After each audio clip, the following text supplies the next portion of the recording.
I don't care if you disappear tonight, Aria. Nobody's going to look for someone like you. The words tore out of Douglas Hale's mouth like venom, and Aria Harper's hand stopped moving. October cold cut through Pike Place Market, dry wind like broken glass against her face. The time on her phone read 9:06 p.m. She knelt on cracked pavement beside a small girl bleeding from a fall near the fish vendor stalls, the child's white cane shattered beside her. The girl, maybe 6 years old, her eyes covered with dark glasses even in the lamplight, gripped Aria's worn jacket with both hands, crying. Her knee was gashed open, blood running dark against her skin. Aria pressed her only clean scarf against the wound, her own breath visible in the cold air. Douglas stood 3 feet away, his police badge glinting under the market lights. Phone pressed to his ear. His voice dropped low and mean. Yeah, she's here. Corner of Pike and First. The homeless woman you wanted me to find. No, nobody will care if she vanishes. She's got no family. No address. Nothing. The girl whispered up at Aria, her small voice shaking. My brother will find me. He always does. Aria didn't know that four black SUVs were already tearing through Seattle streets. She didn't know that Giovanni Caruso had just received a call from his security team, that his blind sister Emma was missing, that footage showed her wandering from her school escort near this exact market. She only knew this child was bleeding. She only knew that a cop with a cruel mouth wanted her gone. She only knew she had to stay. In 43 seconds, 8 armed men would surround this corner. In 43 seconds, everything would change. But first, Aria Harper held this child and did not let go. Before we continue, drop a like if this story hits you. Share it with someone who needs to hear it and subscribe so you don't miss what's coming tomorrow. Now let us go back to the beginning. Let us go back 36 hours earlier, when Aria Harper counted 34 crumpled dollar bills under the lamplight in her studio apartment and knew that she had already lost everything. The bills lay spread across her kitchen table like evidence. Ones. Fives. A single $10 bill that she had found on the floor at Mercy Elder Care, where she worked double shifts. $34. That was the total. That was all she had left in the world. The foreclosure notice sat beside the money, white paper printed with words that felt like a sentence. $22,000 owed in 3 days. 3 days. The number sat in her chest like a stone that would not dissolve. The studio apartment was cold. She had turned off the heat to save money. The walls were thin enough that she could hear her neighbor's television through the plaster, the laugh track of a sitcom that felt obscene in the silence of her own life. The carpet was worn down to the backing in front of the sink and the refrigerator, paths worn by her own footsteps over 3 years of living here, 3 years of trying to hold on to something when everything else had already fallen away. She was 28 years old. She looked 40. Her hair was dark, pulled back in a braid that was coming loose at the nape of her neck. Her eyes were gray and hollow, the kind of eyes that had learned not to expect anything anymore. Her hands were calloused from work, from scrubbing, from years of lifting people heavier than herself at the care facility. The nails were ragged where she picked at them when the anxiety came at night. On her left wrist, a thin scar ran pale against her skin, a map of a time she did not let herself remember.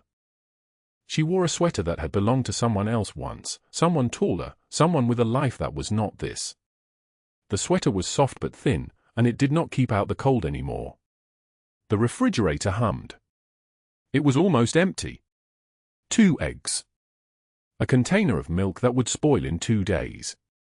Some bread that was starting to harden at the edges. In the freezer, frozen meals that had been left over from her shifts at Mercy Elder Care, trays that residents had not eaten, food that would have been thrown away. She saved them. She ate them slowly, one meal stretched across 2 days, telling herself she was not stealing, just rescuing. But the truth was simpler than that. The truth was that she was hungry. Douglas Hale had been calling all week. His voice on the phone was different from how it had been 5 years ago, when they were together, when she thought he loved her. Now his voice had an edge that cut. Now his voice sounded like a threat. Pay me back the money I loaned you, or I will make sure you regret it. I have friends at the police department. I have friends everywhere. You are nothing, Aria. You are less than nothing. Do you understand me? Nobody is looking for someone like you. She had reported him 3 times. The reports disappeared. She had called the domestic violence hotline. They told her to leave the state. She had nowhere to go. Her sister, Rebecca, was in a hospital in Portland. Cancer. Stage 3. The surgery was going to cost $47,000, and Rebecca had no insurance, and Aria had been sending her every dollar she could scrape together for 3 years. 3 years of double shifts. 3 years of eating other people's leftovers. 3 years of living in a studio apartment that cost $750 a month, which meant that after rent there was almost nothing left. The foreclosure notice meant the building was being sold. The new owners were raising the rent. $2,200 a month. She made $3,200 a month gross, which meant $2,100 net after taxes. The math was a closed fist. She had 3 days to find the money or leave. She had nowhere to leave to. At Mercy Elder Care, she arrived for her shift at 6 p.m. The building was old and clean, a place where people came to die slowly, which was almost the same as living in a studio apartment with the heat turned off, except that at least here there was purpose. There was someone who needed her to be present, to be strong, to lift them and wash them and hold them when they were afraid of the night. Her supervisor, Patricia, was in the break room drinking coffee from a mug that said "World's Best Mom." Patricia was in her 50s, heavyset, with dyed blonde hair that was showing dark roots. She looked at Aria with the expression that meant bad news. "We are cutting your hours, Aria. I am sorry. Budget constraints. We have to let 3 people go, and you are the last hired." "When?" "Effective immediately. Your last shift is Friday." Aria nodded. She did not have the energy to argue or cry or do anything except nod. Friday. 3 days. The same 3 days the foreclosure notice had given her. She cleaned rooms that night. She changed bedpans and wiped tears from the faces of old people who had outlived their children. She ate the leftover dinner from room 307, chicken that was cold but still good, mashed potatoes that had been scooped from a plate that an 82-year-old named Helen had only pushed around. Helen was on a restricted diet now. Helen was dying. Helen would not need the potatoes anymore. Aria sat in the break room and ate them slowly, trying to make them last, trying to feel full. An old man named Robert found her there at 8:27 p.m. Robert had been at Mercy Elder Care for 4 months. He had no family. He had dementia. He called Aria by his daughter's name sometimes, and sometimes he just called her, and sometimes he called her nothing at all, just smiled when she came in to change his sheets. Tonight he sat down across from her and watched her eat. "You are a good girl," he said. "A good girl." "Thank you, Robert. My daughter was like you. Kind. She took care of me when I was small. Now I am small again, and she is gone. Do you have people who love you?" Aria put down the plastic fork. The chicken suddenly felt heavy in her stomach. "No. I don't have people." "That is a sadness," Robert said. "That is a true sadness." He got up and walked away, and Aria sat alone in the break room and understood that this was her life. This was what it looked like. This was what it felt like to be invisible. At 10 p.m., her phone rang. "Douglas. Have you thought about what I said? About the money you owe me? I have been very patient, Aria. I have been very nice. There are other ways I can get my money. I don't have it. Then I guess you better find it. Or find a new place to live. Or a new face. I am tired of waiting." He hung up. Aria finished her shift at 6 a.m. She walked home in the cold October air, and the sun was just starting to come up over the mountains, turning the sky purple and then pink and then a pale, fragile blue. The city was beautiful in the early morning when nobody was awake yet. The city was beautiful when she was the only one in it. She had never been to Pike Place Market in the daylight. She walked through it because it was on her way home, because the smell of fresh fish and cut flowers and coffee and human voices felt like being alive, even though she was not alive, not really. Not anymore. That was when she saw the girl. The girl was small, maybe 6 years old, with dark hair in braids.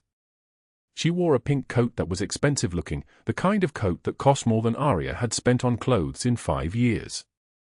The girl was holding a white cane in one hand and reaching with the other hand, trying to find her way through the crowd. The girl was alone. The girl was blind. And the girl was starting to panic.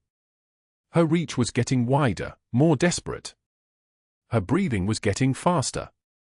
The crowd moved around her like water around a stone, ignoring her, pushing past her. Aria moved without thinking. She crossed the marketplace and took the girl's hand. "You are okay. You are okay. I am here." The girl gripped her hand. "You are not my brother." "No, I am not. But I am here." "What is your name?" "Emma." "Emma, I am Aria. I am going to help you find your brother. Can you tell me your name so I can call for him?" "I am Emma Caruso. My brother is Giovanni. He is very big and very angry and he will come find me." Emma Caruso. The name meant nothing to Aria. She did not know that it meant everything. She held the girl's hand and they stood together in the marketplace, and nobody was looking for Emma yet, but they were about to be. 8 men in black suits were about to start their cars.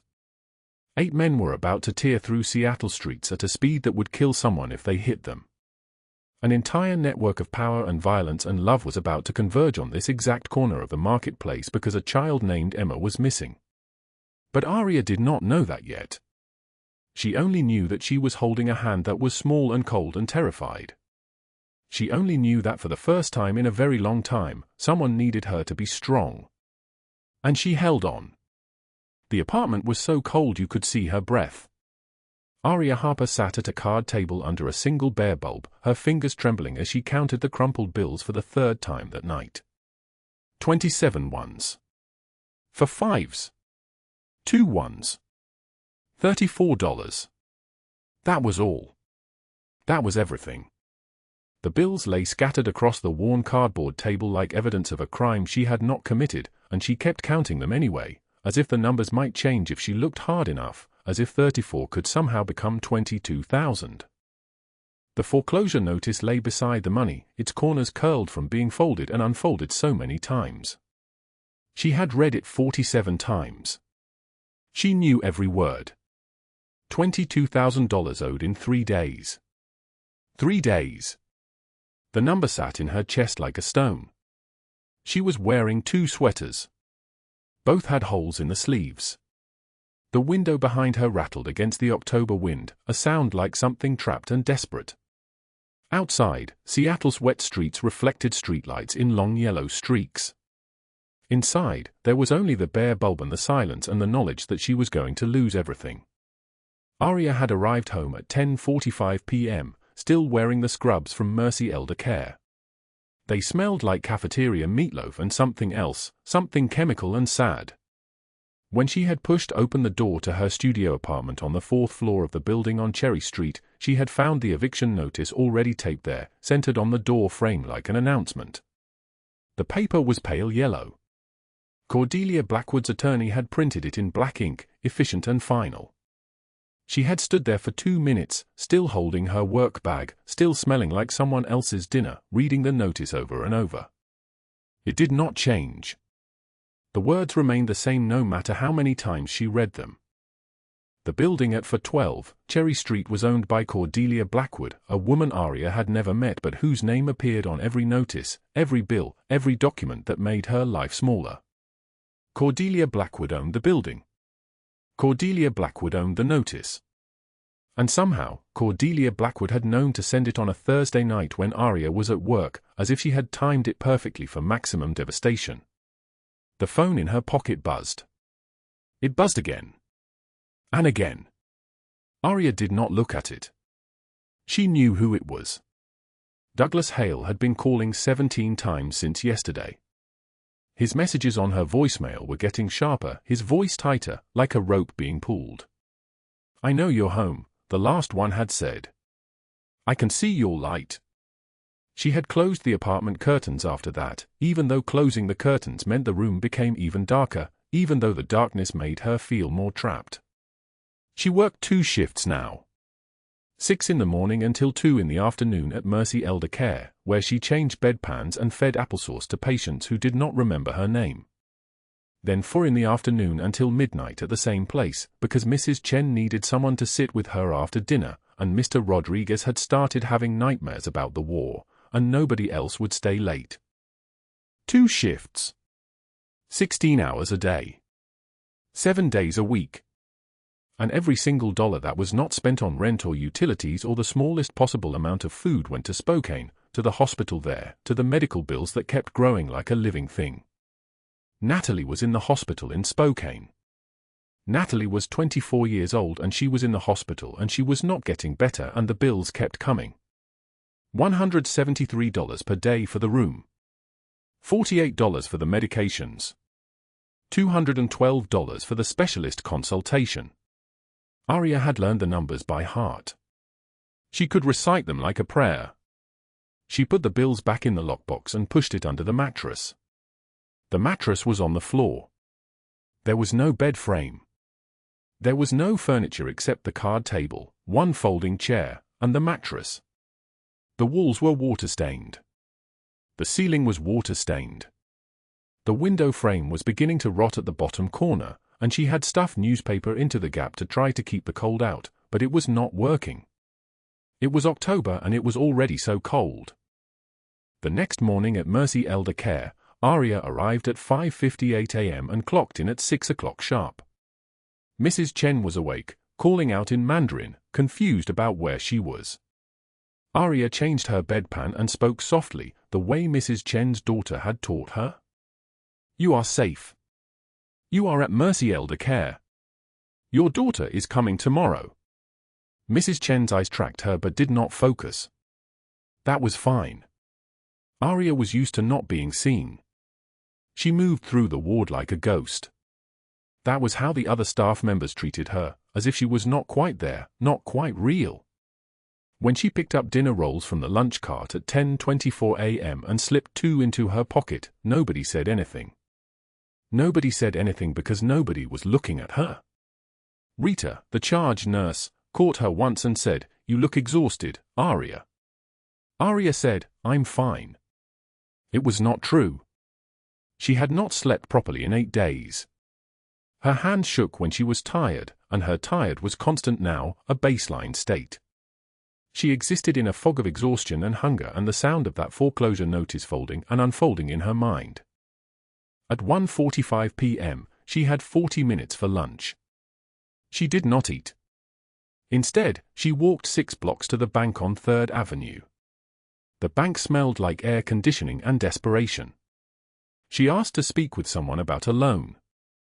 The banker was middle-aged with kind eyes, and his kindness made it worse somehow.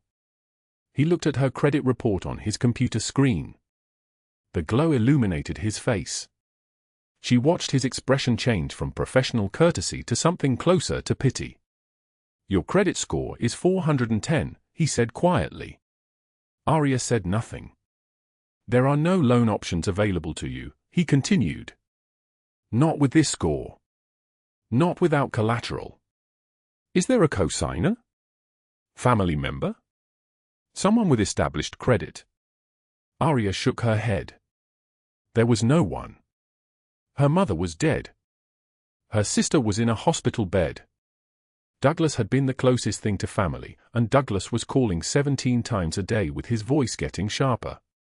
The banker pushed his glasses up on his nose.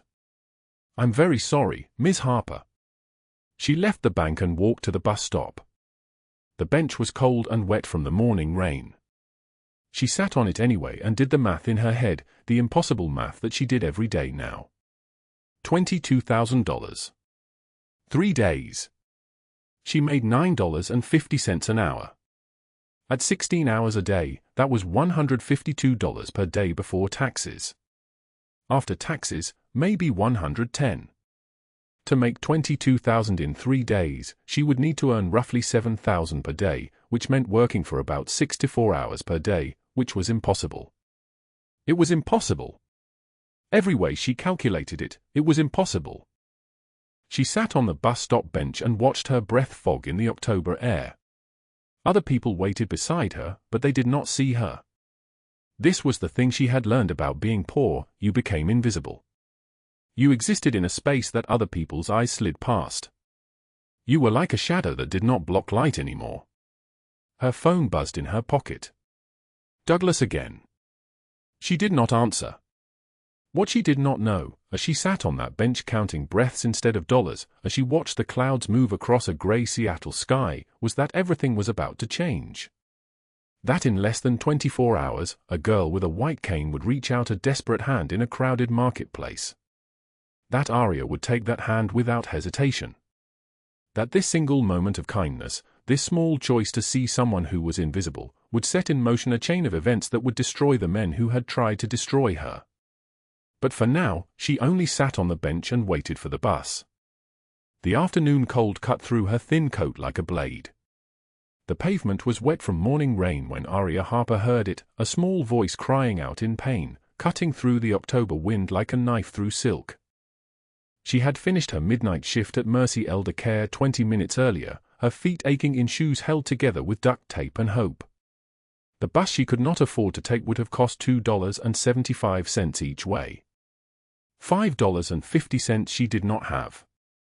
So she walked the 17 blocks through downtown Seattle, through Pike Place Market where vendors were packing up their unsold fruit and wilting flowers, where the cobblestone still gleamed wet and treacherous in the fading evening light. The crying came from the fish vendor alley, where ice melted into gutters and the smell of old seafood hung thick and sour. Aria found her there. A little girl, maybe 6 years old, sitting on the cold ground with blood running down her knee. Her white cane lay shattered beside her, snapped cleanly in half, useless like so many things in this city were useless. The girl wore a private school uniform, navy blazer with a gold crest, pleated skirt, shoes that probably cost more than Aria's weekly groceries, completely out of place in this empty market, this place where invisible people walked through invisible lives. The girl's eyes were unfocused. Blind. Her small hands were shaking. "Sweetheart, what happened?" Aria dropped to her knees, not caring about the wet ground soaking through her scrubs. "It's okay. You're okay." "I fell," the girl whispered, her voice small and terrified. "I can't find my cane. My brother, he's going to be so worried. He told me not to go to the corner store alone, but I wanted chocolate and he was on a call and I thought I could." "What's your name?" Aria pulled off her scarf, the only clean thing she owned, a Christmas gift from her sister Natalie 3 years ago, softwool that had kept her warm through 2 Seattle winters. She pressed it against the gash on the girl's knee, applying pressure the way she had learned at Mercy Elder Care, gentle and firm at the same time. "Emma. Emma Caruso." The name meant nothing to Aria. Just another name. Just another frightened child who needed someone to stay. "Okay, Emma. I'm Aria. You're safe now. I won't leave you." Aria kept the pressure steady on the wound, kept her voice low and calm, the same voice she used when residents at the care facility were confused or afraid. Emma gripped Aria's jacket with both small hands, burying her face against Aria's shoulder, her thin body trembling from cold and shock and the particular terror of being lost when you cannot see. That was when the footsteps came. They echoed off the wet pavement with the confidence of someone who owned the ground he walked on. Aria looked up and her stomach dropped. Douglas Hale. Off duty, his police badge clipped to his belt like a weapon, his smile cruel and familiar. She had not seen him in 8 months. Not since she had filed the restraining order that disappeared into nothing. Not since she had reported him to the precinct and been told there was no record of the incident. Well, Douglas said, his voice dripping with amusement. "Playing hero again, Aria? That's so like you. So desperate to matter." He pulled out his phone. Did not even try to hide it. Just held it to his ear and spoke loudly enough for her to hear every word. Yeah, she's here. Corner of Pike and First. No, nobody will care if she disappears tonight. She's got no family in the city, no friends, nobody checking on her. Yeah. Understood. He ended the call and looked down at her, at Emma, at the way Aria's hands were still trying to stop the bleeding, trying to help, trying to fix something broken when her own life was falling apart. $22,000, Aria, he said conversationally, as if they were discussing the weather. That's what you owe me. That's what I spent on you when we were together. That's what you're going to pay back, or I'm going to make sure you lose everything. Your job. Your apartment. Your sister's hospital visitation rights. Yeah, I can do that. I know people at St. Mary's. I play poker with half the precinct on Thursday nights. Emma whimpered against Aria's shoulder. You're safe, Aria whispered to the girl, not looking at Douglas. I won't leave you. You don't even know whose kid that is, Douglas laughed, a sound like breaking glass. Probably some tourist's brat. Nobody important. Nobody that matters. But what Aria did not know, as she knelt there on the wet pavement with Emma's blood staining her only clean scarf, was that 8 blocks away, Giovanni Caruso had just torn apart his entire security team with 3 words, "Find my sister." What she did not know was that her name, Emma Caruso, had just triggered a response that would shake the foundations of everything Douglas Hale believed about his own power. The sound came first. The screech of tires cutting hard through rain-slicked streets.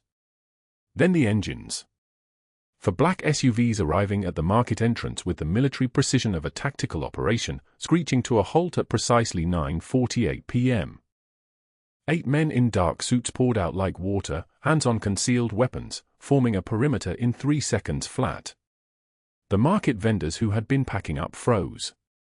A woman carrying a box of vegetables dropped it. Nobody moved. Nobody breathed. Then Giovanni Caruso stepped from the lead vehicle. He was 42 years old, 6'3", with shoulders that filled the space of his black wool coat like they were made for commanding rooms and breaking things. His suit was charcoal, expensive enough that it cost more than Aria's monthly rent. A thin scar ran from his left eyebrow to his cheekbone, a souvenir from his father when he was 9 years old, a permanent map of surviving something that should have killed you. His eye scanned the scene in a single, comprehensive sweep. Douglas Hale with his badge visible and his cruel smile. A homeless woman in a stained jacket kneeling on cold pavement. His sister Emma, bleeding, held in the arms of a stranger. Giovanni moved like a predator crossing open ground, each step controlled and inevitable. His lieutenants Enzo and Franco flanked him, their faces grim and ready. He dropped to one knee beside Emma, and something in him transformed. I'm here, Piccola. I've got you. His voice changed.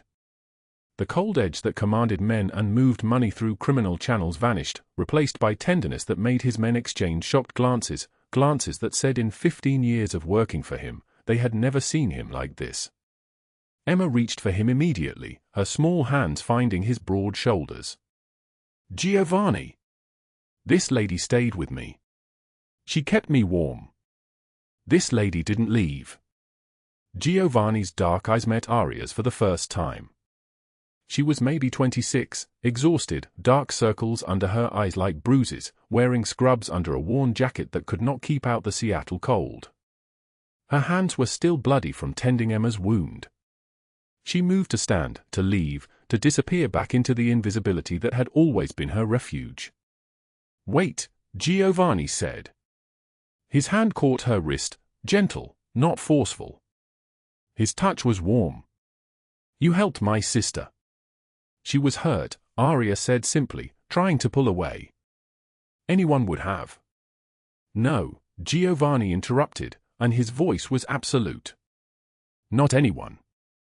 He stood, still holding her wrist, and positioned his body between her and Douglas Hale like he was shielding something precious. You are. Douglas tried to sound authoritative, but his voice watered like ink in rain. Officer Douglas Hale, Seattle Police Department. This woman. This woman, Giovanni said quietly, and the quiet was more dangerous than any shout, just protected my sister while you stood there making phone calls about making someone disappear. I heard you. My men heard you. Douglas went the color of old paper. He stumbled backward, his hand finding his car door. Enzo stepped forward, whispered something in Douglas's ear that made him turn gray, and then Douglas was driving away, his tires spinning on wet pavement, disappearing into the night. Giovanni turned back to Aria. You're bleeding. She looked down at her hands. They were cut from broken glass where Emma had fallen. It's nothing. Come with us. Let my doctor check Emma and you. I can't. I have to. She had nowhere to go except her freezing apartment with the foreclosure notice sitting on her kitchenette table like a countdown timer. She had nowhere to be. She had no one expecting her. And Giovanni knew it. Please, he said. You saved my sister. Let me at least feed you. The mansion sat in the hills above Seattle like a modern fortress. Floor-to-ceiling windows overlooked the city lights, all of them spread out below like she was seeing the world from the sky. Aria had never seen anything like it. The marble floors were so clean she could see her reflection. The furniture probably cost more than her building. There was a medical suite on the second floor where a private physician checked Emma's knee with gentle hands and kind words. A housekeeper brought Aria tea in a bone china cup. Offered her a blanket. Aria sat on an edge of a sofa, holding the cup but not drinking, still wearing her stained jacket, still clutching what remained of her dignity like it was the only thing left to hold. Giovanni entered after Emma was bandaged and asleep in a bedroom that looked like something from a magazine. He sat across from Aria, and she could see the shift in him, the armor coming down, the careful walls he had built around his heart opening just enough to let in another person. What's your name? He asked. Aria Harper. Where do you live, Aria Harper? An apartment in Ballard. Why were you walking alone at night? She did not want to answer. But something about his directness, the way he looked at her like she was actually there, like she mattered, made her tell him the truth. I work at Mercy Elder Care. Double shifts. I walk home because the bus fare is expensive. Giovanni did not interrupt. Just listened with an intensity that made her nervous, made her feel seen in a way she had never been seen before. What do you need? He finally asked. I don't need anything. I should go. She stood to leave. He did not stop her, but he said something that made her pause at the doorway. Emma is blind because of a car accident 3 years ago. The doctor said she would never walk again. She walks. She laughs. She is everything to me. You sat with her in the cold when someone with a badge wanted you gone. That means something. Enzo drove her home in silence. When Aria entered her apartment at 1:33 a.m., the foreclosure notice was still there on her kitchenette table, exactly where she had left it. $22,000. 49 hours remaining. What she did not know was that Giovanni had already made 3 phone calls. The next morning at Mercy Elder Care, her supervisor Rita looked uncomfortable.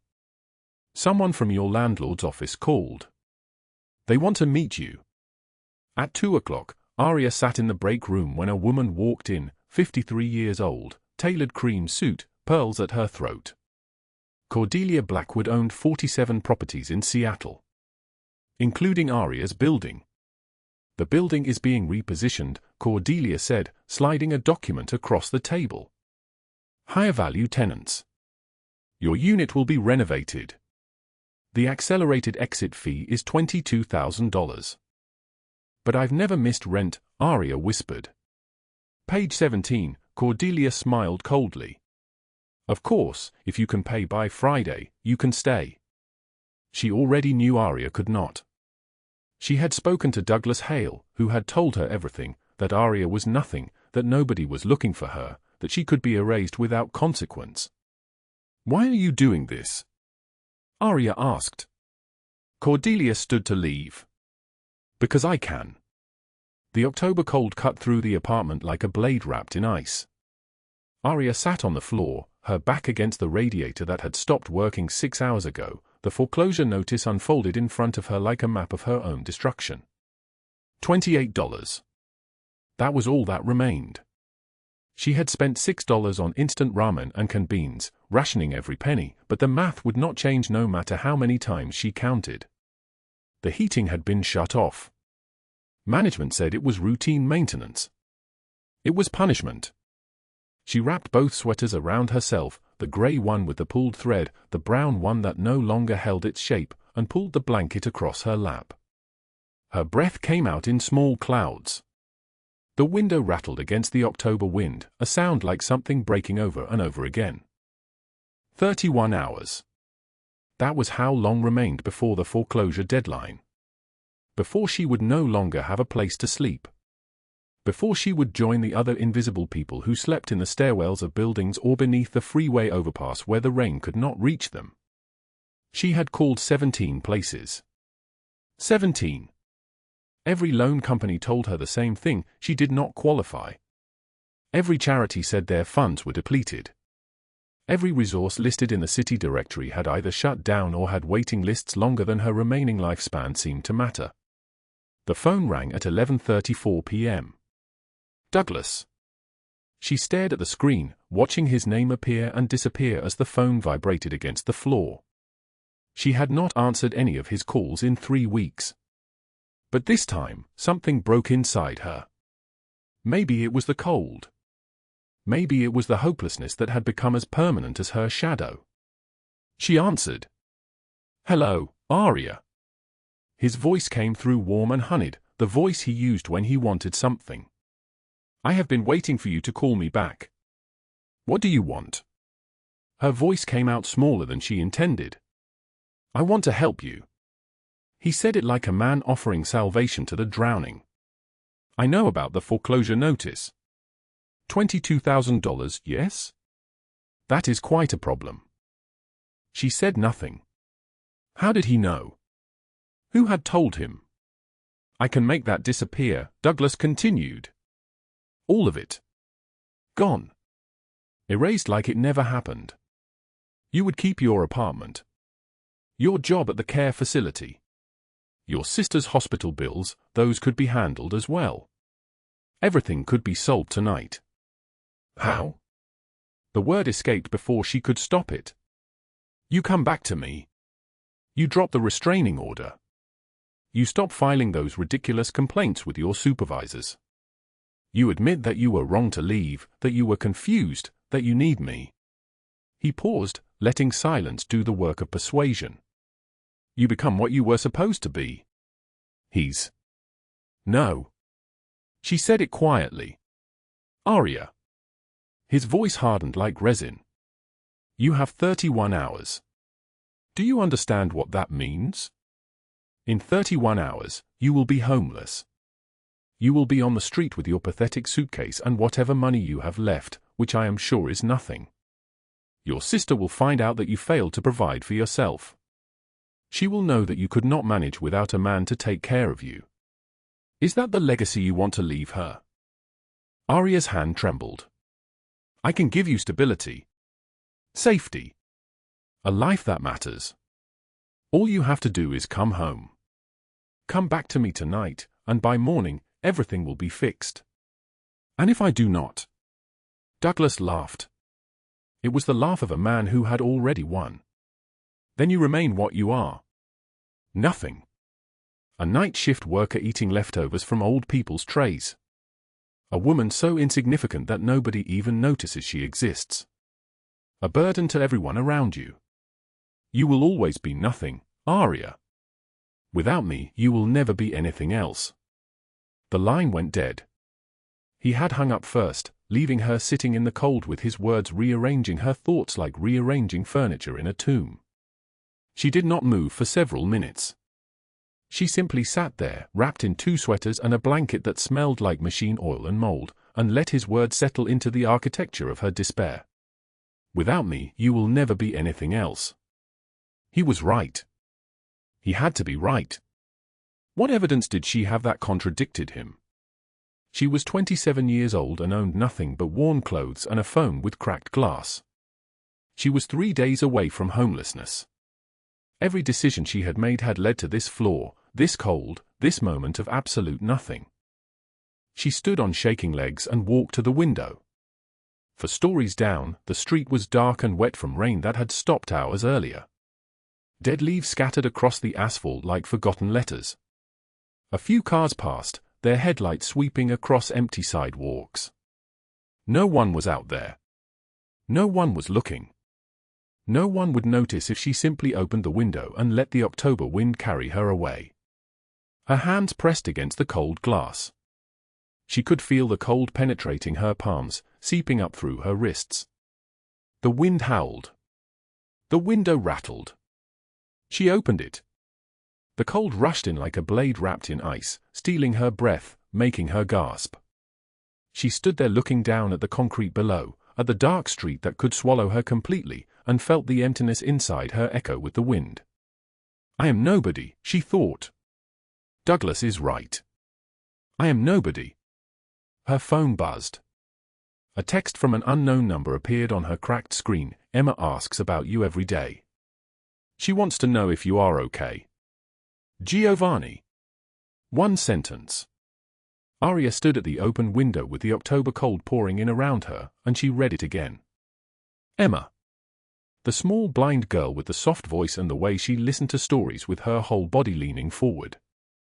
Emma asks about you every day. Aria closed the window. Her hands shook as she slid it shut, sealing out the wind, sealing in the warmth from her 2 sweaters and thin blanket. She sat back down on the floor, pulled the blanket tight around herself, and waited for morning. She did not know what would happen. She did not know how Giovanni Caruso had her phone number or why he would text her at midnight or what any of it meant. But she knew one thing with absolute certainty: she would not give Douglas the satisfaction. Not tonight. Not tomorrow. Not ever. Across the city, in an underground poker room beneath a warehouse in the industrial district, the air was thick enough to taste. Cigar smoke hung in layers under low pendant lights that cast everything in shades of green and gold. Green felt tables held stacks of chips and cash, thousands of dollars piled like small mountains. The smell of whiskey and expensive cologne mixed with the acrid bite of Cuban tobacco. Armed guards stood at every entrance, black-suited men with eyes that did not blink. Douglas Hale sat at the main table, a glass of scotch sweating in his hand. Around him were 8 other men, 3 off-duty cops with badges visible on chains, 2 lawyers in shirts with cufflinks, a city councilman whose face appeared regularly in newspapers, a judge whose name had been familiar to Aria's legal battles, and Alexei Volkov, a Russian smuggler with scars running across his knuckles like a map of violence. Douglas was winning. More importantly, Douglas was bragging. My girl, he was saying, his voice loud with alcohol and confidence, she tried to leave me 3 weeks ago. Filed complaints, called lawyers, all of it. But you see, the thing about complaints is they need to reach the right people, and when the right people are sitting at my table. He picked up his cards, studied them with the expression of a man examining his future. She will be back by sunrise. She has nowhere else to go. The men laughed. Alexei did not laugh. He simply watched Douglas with the expression of someone assessing meat at a market. In a leather chair against the wall, Cordelia Blackwood sat sipping scotch. She looked amused. She had been amused since Douglas first told her about Aria 3 weeks ago, about how he had manufactured the debt, about how he had connections inside the system that made evidence of his crimes invisible. She and Douglas had an arrangement that had made them both wealthy. She identified vulnerable tenants in her 47 properties. Douglas used his badge to intimidate them with fabricated debts. They split the accelerated exit fee 60-40, with Douglas taking the larger share. It had worked perfectly for 3 years. Cordelia had already identified for more tenants for the next rotation. This was not cruelty to her. This was simply how business functioned. The weak had money. The strong took it. It was the fundamental law of the world, as reliable as gravity. At 2:11 a.m., the side door opened. Giovanni Caruso entered with Enzo and Franco flanking him, followed by 4 additional men who spread across the room and positioned themselves in front of every exit. He was dressed entirely in black cashmere coat over a black suit, white shirt open at the collar. His watch caught the light as he moved, a thin line of silver that cost more than Douglas's car. The poker game stopped. "Gentlemen," Giovanni said. His voice was deep and solid like an oath. "We have a problem." Douglas tried to stand, tried to access the authority he believed his badge gave him. "This is a private game. You need to sit." Giovanni did not raise his voice. Douglas Saturday. Giovanni pulled a chair from another table and sat down across from Douglas, close enough that he could see the fear beginning to crystallize in Douglas's eyes. Enzo placed a file on the table. Inside were photographs, black and white images of every transaction, every skimmed piece of evidence money, every payment to Cordelia. There were pages of surveillance reports. Testimony from 4 of Cordelia's former tenants, women who had been extracted from their homes through identical fabricated debts, who had found the courage to speak when a man named Giovanni Caruso appeared at their doors with patience and resources and the simple offer to listen. 6 years, Giovanni said quietly. 6 years of skimming from evidence lockups. This money here, he tapped the photographs, this came from seizures that never appeared in reports. That came from crimes that were sold but disappeared from the system because the right people were paid.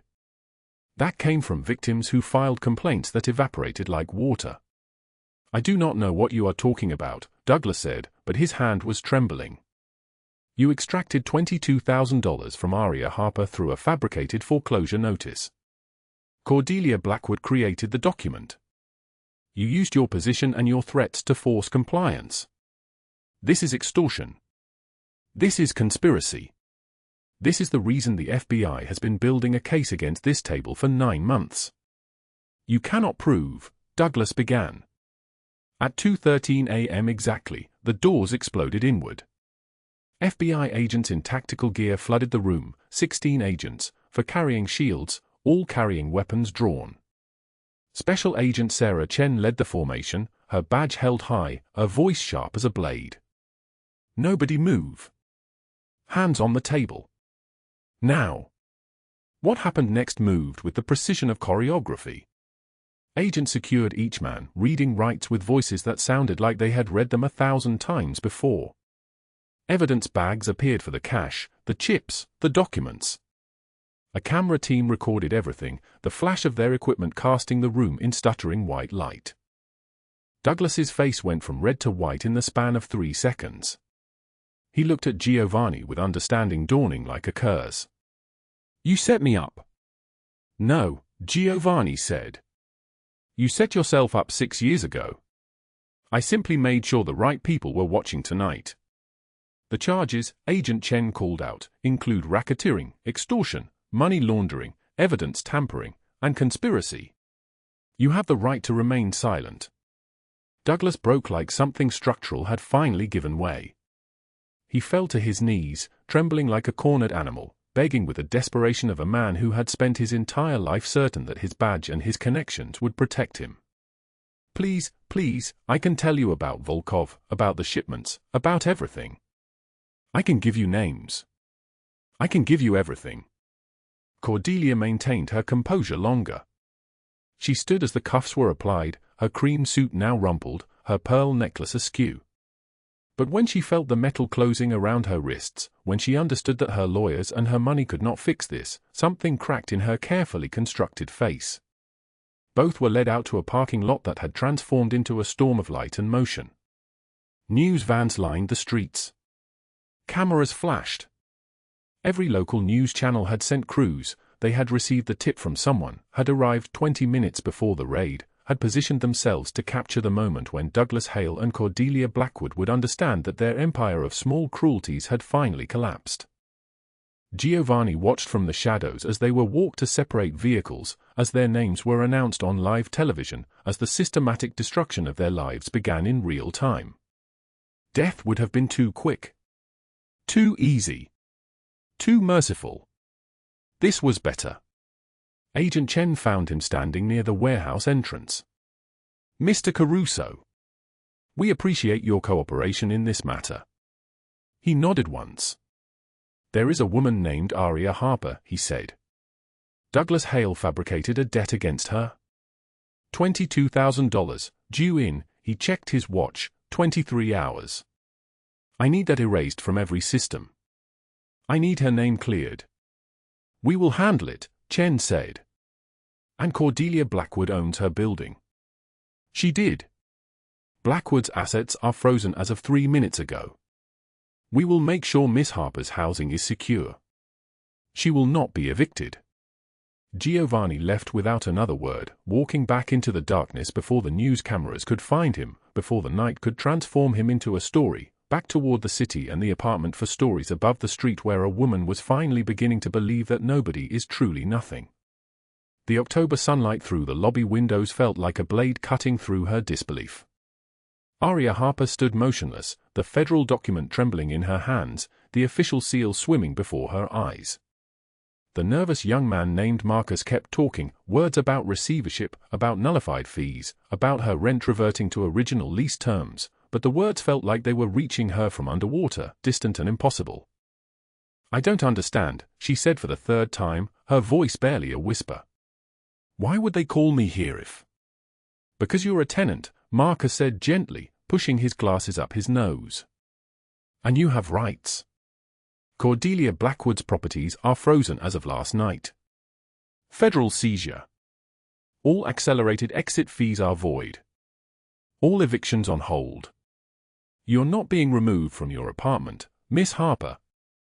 You're safe. Safe. The word didn't fit in her mouth. She looked down at the document again, letterhead from the U.S. Department of Justice, her name printed in official typeface, the federal eagle seal in the corner. This paper meant she had 12 more hours. This paper meant she wasn't homeless.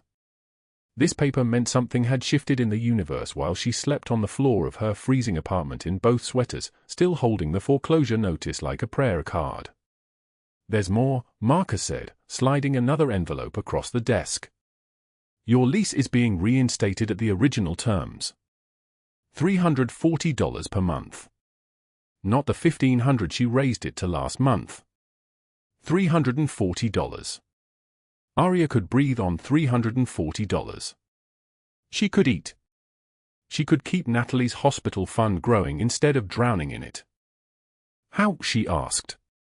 How did this happen? Marcus hesitated. I'm not entirely clear on the details. All I know is that the FBI received information about fraudulent lease practices and predatory lending. They acted on it last night. Miss Blackwood and one other person, a man named Douglas Hale, they were arrested around 2 in the morning. The name hit her like a fist. Douglas. The phone calls. The threats. The way he said her name like it was something he owned. Douglas Hale, Aria repeated slowly. What were the charges? I only know what's public information, Marcus said carefully. Federal fraud, extortion, conspiracy with a police officer, there's a whole list. It'll be on the news by tonight, I'm sure. But as far as you're concerned, the immediate threat is gone. You can stay. Your apartment is yours. Aria walked out into the October afternoon carrying 2 pieces of paper that said her life was no longer ending. The dry cold bit at her cheeks as she moved down the street, but it felt clean somehow, clarifying. She found a bus stop bench and sat, the document on her lap, and for the first time in months, maybe longer, she cried. Not the quiet, careful tears she had rationed in hospital waiting rooms, but deep, body-shaking sobs that came from somewhere beneath the bones. A woman passing by slowed, concerned, but Aria waved her on. These were good tears.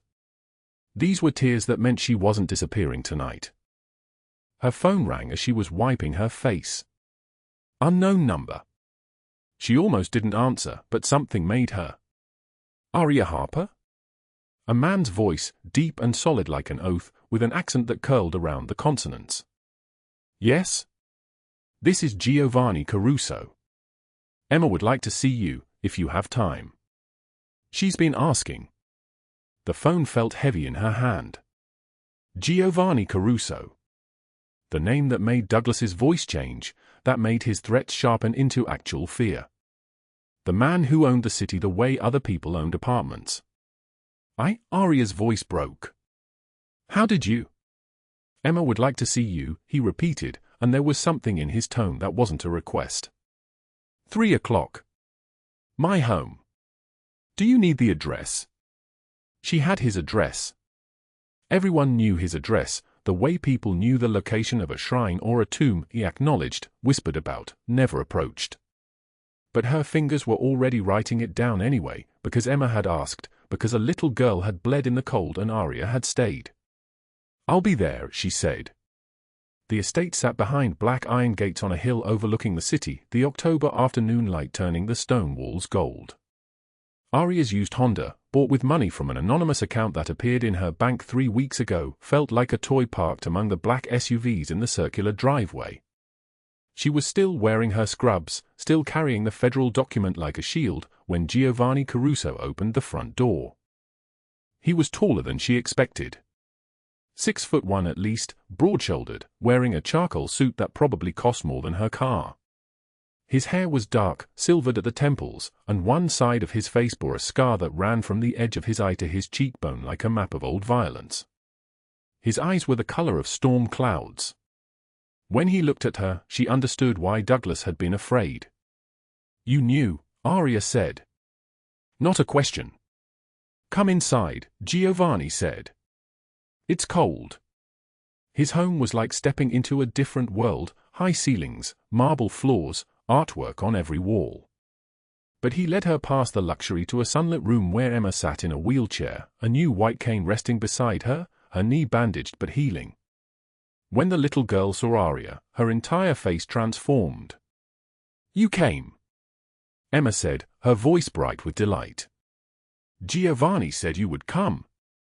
He said you saved me and that I should thank you, but I already knew that because you stayed with me in the cold when the policeman was mean. Aria sat beside her, taking the small hand Emma offered. How are you feeling? My knee hurts a little, but it's getting better. And I'm learning Braille now. It's like reading with your fingers. Do you want to feel? Emma guided Aria's hand to a book, showed her how the dots meant letters, how language could exist in 1,000 tiny bumps under her fingertips. They talked for 20 minutes, Emma doing most of the talking, telling her about school, about the book she was learning, about how Giovanni bought her a special cane that had sensors, and through it all, Aria felt Giovanni watching from the doorway. When Emma grew tired, Giovanni led Aria through the house to a private garden. Dead leaves skittered across stone paths, and the October wind still carried cold, but the sun was warm on their faces. They walked in silence until they reached a stone bench overlooking the city. I grew up in South Philadelphia, Giovanni said suddenly, sitting down. My father came home drunk every night and used his fists. On me. On my mother. On anyone weaker. When I was 9, I decided that no child would ever suffer like I did. Not if I could stop it. Aria didn't know why he was telling her this. She sat beside him, waiting. Emma is my half-sister, he continued. Same father, different mothers. When she was born, I swore she would never know the fear I knew. I built an empire to protect her. Legal businesses. Others that aren't. But the rule was always the same, protect children. Protect those who can't protect themselves. Why are you telling me this? Aria asked. Giovanni turned to look at her. Because you sat with her in the cold when a man with a badge wanted you gone. Because you used your last clean scarf for her wound. Because you are the first person in 15 years who helped my sister without knowing who I was or what I could do for you. He paused, and his voice changed, became something more dangerous. And because I want you to understand that what I did last night, what happened to Douglas Hale and Cordelia Blackwood, I didn't do just for you. I did it because men like him and women like her break people like you for sport. And I don't allow that in my city. Aria thought about Douglas on his knees in that warehouse, about Cordelia Blackwood understanding that her money couldn't save her, about both of them understanding that they had made an enemy of the wrong person. She thought about the federal document in her car, about $340 rent, about the future that had been closing like a fist opening instead. I don't know what to say, she whispered. You don't have to say anything, Giovanni said. But you need to understand that you're not alone anymore. Not if you don't want to be. 6 months later, in April, when cherry blossoms fell like snow and the dry cold had transformed into something gentle, Aria stood in the driveway of Giovanni's estate in her modest used car, reliable and hers. Her apartment was warm. Her rent was paid 6 months ahead. Natalie was in remission, living with her now, attending physical therapy, bills covered by a medical fund established anonymously, though Aria knew exactly who had established it. Every Friday, she and Natalie drove to this estate for dinner. Tonight, Emma had played piano, for months of lessons, her fingers finding the keys even without sight, music pouring out like proof that some things transcended darkness. Now Giovanni walked Aria to her car while Natalie helped Emma inside, and the evening air smelled like spring and impossible futures. You keep thanking me, Giovanni said as she reached for the car door. When are you going to understand that you saved me too? I didn't. The night you found Emma, I was becoming someone I didn't recognize. Someone who thought the only way to protect was through fear. You showed me that sometimes the most powerful thing is just staying when everyone else walks away. He took her hand, the same gesture from that first night, gentle, not forceful. You are not nobody, Aria Harper. You never were. It took me seeing you in that cold market, protecting my sister from a man with a badge, to remember that courage doesn't come from power. It comes from choosing to stay when the storm arrives. Emma's voice called from the doorway, Aria. Are you coming next Friday? Always, Aria called back. She looked at Giovanni standing in the April evening, this man the city feared, and realized he was exactly who she had always hoped to find. Not a savior, but someone who understood that being saved and doing the saving were sometimes the same thing. Thank you, she said, for showing me what family can be. Thank you, he said, for being mine.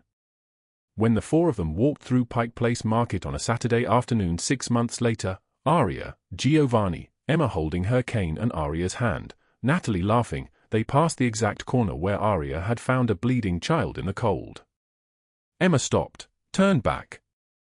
This is where you saved me, she said. Aria looked at Giovanni, at the impossible family they had become, at the proof written in their faces that salvation comes from the most unexpected places. This is where you saved me too, she whispered. And in that moment, watching them walk together into the crowded market, an impossible family built not from blood but from choosing to stay, she understood that family is not always bound by blood but by those who choose to stay when the storm arrives. If this story moved your heart, drop a like and subscribe. Share it with someone who needs to believe in second chances. What did you think of Aria and Giovanni's journey? Tell me in the comments. I'll see you in the next one.